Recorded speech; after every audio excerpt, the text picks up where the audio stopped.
اگر آپ بھی اپنی بیٹی کا رشتہ کرنے کا سوچ رہے ہیں تو ذرا ٹھہر جائیے، یہ چند منٹ سن لیجئے، کیونکہ یہ بات صرف ایک رشتے کی نہیں، ایک پوری زندگی کی ہے۔ بسم اللہ الرحمن الرحیم۔ السلام علیکم ورحمۃ اللہ وبرکاتہ۔ بیٹی اللہ تعالیٰ کی وہ امانت ہے جسے نبی کریم صلی اللہ علیہ وآلہ وسلم نے رحمت قرار دیا، جس کی پرورش کو صدقہ اور جس کی اچھی تربیت کو جنت میں داخلے کا سبب بتایا۔ بیٹی بوجھ نہیں، بیٹی عزت ہے، مگر افسوس کہ آج ہم اسی عزت کو ایسے گھروں میں دے دیتے ہیں جہاں ظاہری چمک دمک تو بہت ہوتی ہے مگر دل خالی، اخلاق کمزور اور رشتے بے روح ہوتے ہیں۔ ہم بڑے فخر سے کہتے ہیں کہ ہم نے بیٹی اچھے گھر میں دی ہے، مگر ہم یہ نہیں دیکھتے کہ اس گھر کا مزاج کیسا ہے، وہاں بات کرنے کا انداز کیسا ہے، وہاں عورت کو عزت دی جاتی ہے یا صرف برداشت کیا جاتا ہے۔ کچھ گھر ایسے ہوتے ہیں جہاں قیمتی فرنیچر تو ہوتا ہے مگر نرم لہجہ نہیں ہوتا، بڑے گھر تو ہوتے ہیں مگر کشادہ دل نہیں ہوتے۔ حضرت علی رضی اللہ تعالی عنہ سے ایک بات منسوب کی جاتی ہے جس کا مفہوم یہ ہے کہ اپنی بیٹی کا رشتہ کچھ مخصوص گھروں میں نہ کرو، کیونکہ وہاں جا کر بیٹی آہستہ آہستہ مرجھا جاتی ہے۔ اگرچہ یہ الفاظ بائنیہ کسی حدیث کی کتاب میں موجود نہیں، مگر اس کا مفہوم قرآن، سنت اور صحابہ کرام رضی اللہ تعالی عنہ کی زندگیوں سے پوری طرح ہم آہنگ ہے۔ یہ کوئی معمولی نصیحت نہیں بلکہ ایک گہرا درد ہے جو صرف وہی سمجھ سکتا ہے جس کے گھر میں بیٹی ہو۔ نبی کریم صلی اللہ علیہ وآلہ وسلم نے واضح معیار عطا فرمایا کہ جب تمہارے پاس کوئی ایسا رشتہ آئے جس کا دین اور اخلاق تمہیں پسند ہو تو اس سے نکاح کر دو۔ غور کیجئے، آپ صلی اللہ علیہ وآلہ وسلم نے دولت، حیثیت، عہدہ یا خاندان کا ذکر نہیں فرمایا بلکہ دین اور اخلاق کو بنیاد بنایا، مگر آج ہم نے اس ترتیب کو الٹ دیا ہے۔ آج سب سے پہلے سوال یہ ہوتا ہے کہ لڑکا کیا کرتا ہے، کتنی تنخواہ ہے، گاڑی کون سی ہے، گھر اپنا ہے یا کرائے کا، مگر یہ سوال بہت کم پوچھا جاتا ہے کہ وہ نماز پڑھتا بھی ہے یا نہیں، وہ غصے میں کیسا ہوتا ہے، وہ عورت کو عزت دینا جانتا ہے یا نہیں۔ پیارے ناظرین، بیٹی واقعی اللہ تعالیٰ کی ایک خاص رحمت ہے۔ وہ گھر میں خوشبو بن کر آتی ہے، دلوں کی نرمی اور آنکھوں کی ٹھنڈک ہوتی ہے۔ بیٹی ماں باپ کے لیے محبت، صبر اور قربانی کا درس ہوتی ہے۔ اس کی مسکراہٹ سے گھر جنت کا سمندر پیش کرتا ہے۔ اسلام نے بیٹی کو عزت، احترام اور اعلیٰ مقام عطا کیا ہے، یہاں تک کہ اس کی اچھی پرورش اور تربیت کو جنت کا ذریعہ قرار دیا گیا ہے۔ بیٹی دل کی دعا بھی ہوتی ہے اور رب کی طرف سے عطا کی گئی وہ نعمت ہے جو گھر کو رحمتوں، برکتوں اور سکون سے بھر دیتی ہے۔ حضرت علی رضی اللہ تعالی عنہ کی پوری زندگی اسی اصول کی عملی تفسیر ہے کہ اصل عظمت و دولت یا ظاہری شان و شوکت میں نہیں بلکہ تقوی، سادگی اور اعلیٰ کردار میں ہوتی ہے۔ نبی کریم صلی اللہ علیہ وآلہ وسلم نے اپنی لخت جگر حضرت فاطمہ رضی اللہ تعالی عنہ کا نکاح حضرت علی رضی اللہ تعالی عنہ سے فرمایا، جو دنیا کے عظیم انسانوں میں سے تھے مگر دنیاوی لحاظ سے نہایت سادہ زندگی بسر کرتے تھے۔ یہ نکاح اس بات کی روشن مثال ہے کہ اسلام میں رشتوں کی بنیاد مال و دولت نہیں بلکہ دین، اخلاق اور کردار کو بنایا گیا ہے۔ نہ دولت کو معیار بنایا گیا، نہ ساز و سامان کو، اور نہ ہی ظاہری شان و شوکت کو کوئی حیثیت دی گئی۔ مہر سادہ تھا، گھر چھوٹا اور زندگی نہایت سادہ، مگر اس گھر میں سکون بھی تھا، محبت بھی، احترام بھی اور دین کی مہک بھی۔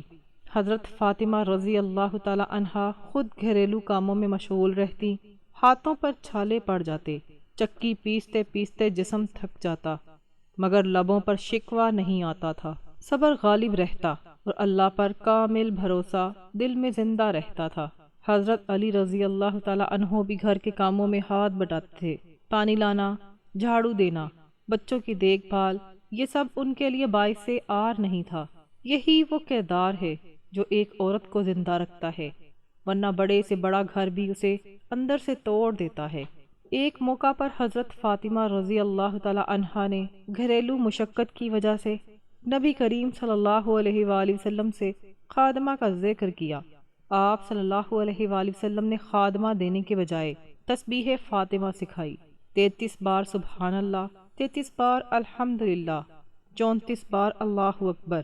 اس واقعے میں ہمیں یہ سبق ملتا ہے کہ اصل سہارا مال نہیں بلکہ ایمان اور صبر ہے، مگر یہ بھی یاد رہے کہ یہ سب اسی گھر میں ممکن تھا جہاں عزت، محبت اور سمجھ بوجھ موجود تھی۔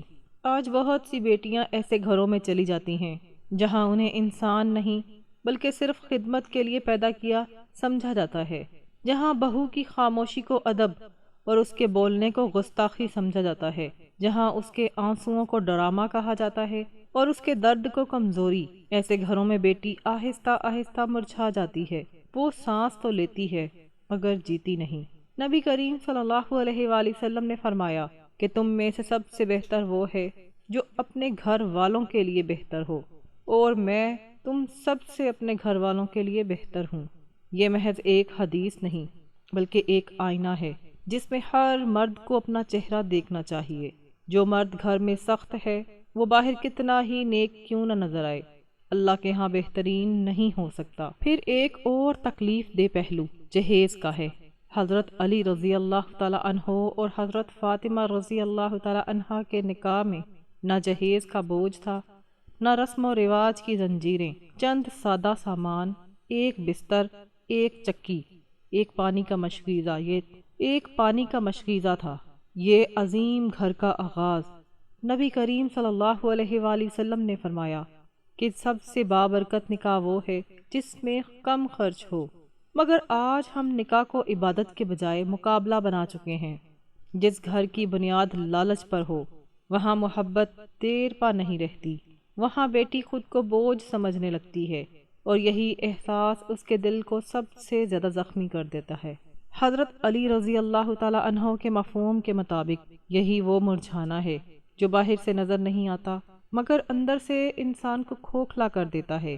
بیٹی کا مرجھانا یہ نہیں کہ وہ بیمار ہو جائے، بلکہ اصل مرجھانا یہ ہے کہ وہ ہنستی تو ہے مگر دل سے نہیں، وہ بات کرنا چاہتی تو ہے مگر ڈر جاتی ہے، وہ دعا کرتی ہے مگر آنسوؤں کے ساتھ، اور پھر ماں باپ یہ کہہ کر خود کو تسلی دے دیتے ہیں کہ ہم نے تو اچھے گھر میں دیا تھا، مگر یاد رکھیے اچھا گھر وہ نہیں جس کی دیواریں اونچی ہوں، اچھا گھر وہ ہے جہاں دل نرم ہو۔ اے باپ ذرا رک کر سوچو، تم اپنی بیٹی کا رشتہ صرف ایک انسان سے نہیں، ایک پورے ماحول، ایک سوچ، ایک مزاج اور ایک رویے سے جوڑ رہے ہو۔ حضرت علی رضی اللہ تعالی عنہ کی زندگی ہمیں یہی سکھاتی ہے کہ بیٹی نازک شیشے کی طرح ہوتی ہے، اسے وہیں رکھو جہاں اس کی قدر ہو، نہ کہ وہاں جہاں اسے بس نبھایا جائے۔ یہ بات کسی پر الزام لگانے کے لیے نہیں بلکہ ایک درد بھری یاد دہانی ہے۔ نبی کریم صلی اللہ علیہ وآلہ وسلم اور حضرت علی رضی اللہ تعالی عنہ اور حضرت فاطمہ رضی اللہ تعالی عنہ کی زندگیاں ہمیں یہی سبق سکھاتی ہیں کہ رشتے جوڑتے وقت آنکھوں سے زیادہ دل اور عقل کو استعمال کرو۔ بیٹی اللہ کی امانت ہے اور امانت وہیں دی جاتی ہے جہاں اس کی حفاظت ہو۔ اللہ ہماری بیٹیوں کو نیک، با اخلاق اور دیندار ہم سفر عطا فرمائے۔ یا اللہ ہر بیٹی کو وہ گھر نصیب فرما جہاں اس کی عزت ہو، اس کے آنسوؤں کی قدر ہو اور اس کا دل سکون سے آباد رہے۔ آمین یا رب العالمین۔ یا اللہ ہم تجھ سے ہاتھ اٹھا کر دعا کرتے ہیں کہ ہماری ہر بیٹی اور ہر بیٹے کے نصیب کو روشن فرما۔ یا اللہ ان کے لیے ایسے رشتے مقدر فرما جو دیندار ہوں، با اخلاق ہوں، نرم دل ہوں اور ان کے دلوں کا سکون بنے۔ یا اللہ ہر بیٹی کو وہ گھر عطا فرما جہاں اسے عزت ملے، محبت ملے، سمجھ بوجھ ملے اور اس کے آنسوؤں کی قدر ہو۔ ہر بیٹے کو وہ شریک حیات عطا فرما جو اس کے دین، اخلاق اور گھر کو سنوار دے۔ یا اللہ جن ماں باپ کے دل اپنی اولاد کے مستقبل کے لیے پریشان ہیں تو ان کی پریشانیوں کو دور فرما اور ان کے مقدر چمکا دے۔ اور اے سننے والے، اگر آپ چاہتے ہیں کہ آپ کی بیٹی یا بیٹے کی اچھی جگہ شادی ہو جائے، ان کے لیے نیک اور مناسب رشتے آئیں اور ان کا نصیب سنور جائے، تو روزانہ قرآن پاک کی تلاوت کو اپنا معمول بنا لیں۔ خصوصاً سورۃ رحمان کی تلاوت کریں۔ اللہ تعالیٰ کے خوبصورت ناموں اسماء الحسنہ کو محبت اور یقین کے ساتھ پکاریں، کیونکہ جو اللہ پر بھروسہ کرتا ہے اللہ اس کے لیے راستے بنا دیتا ہے، وہاں سے مدد آتی ہے جہاں سے گمان بھی نہیں ہوتا۔ یہ ایک انتہائی معلوماتی اور اصلاحی پیغام ہے جو ہمارے معاشرے کے ہر اس ماں باپ تک پہنچنا چاہیے جس کے گھر بیٹی یا بیٹا ہے، تاکہ وہ رشتہ کرتے وقت صرف ظاہری چیزوں کے دھوکے میں نہ آئیں اور بعد میں پچھتانے سے بچ جائیں۔ اس ویڈیو کا مقصد کسی پر تنقید نہیں بلکہ رہنمائی اور خیر خواہی ہے، اس لیے اس پیغام کو زیادہ سے زیادہ دوسروں تک شیئر کریں تاکہ ہر ماں باپ صحیح فیصلہ کر سکیں اور کسی بیٹی یا بیٹے کی زندگی مشکل نہ بنے۔ اگر آپ چاہتے ہیں کہ اس طرح کی مزید حقیقت پر مبنی قرآن و حدیث کی روشنی میں اصلاحی باتیں آپ تک پہنچتی رہیں تو ہمارے چینل کو لائک کریں، سبسکرائب کریں اور باقاعدگی سے وزٹ کرتے رہیں۔ اللہ تعالی ہم سب مسلمانوں کو اپنے اوپر کامل توکل کرنے، اس پر بھرپور بھروسہ رکھنے اور ہر معاملے میں قرآن و سنت سے رہنمائی لینے کی توفیق عطا فرمائے۔ آمین یا رب العالمین۔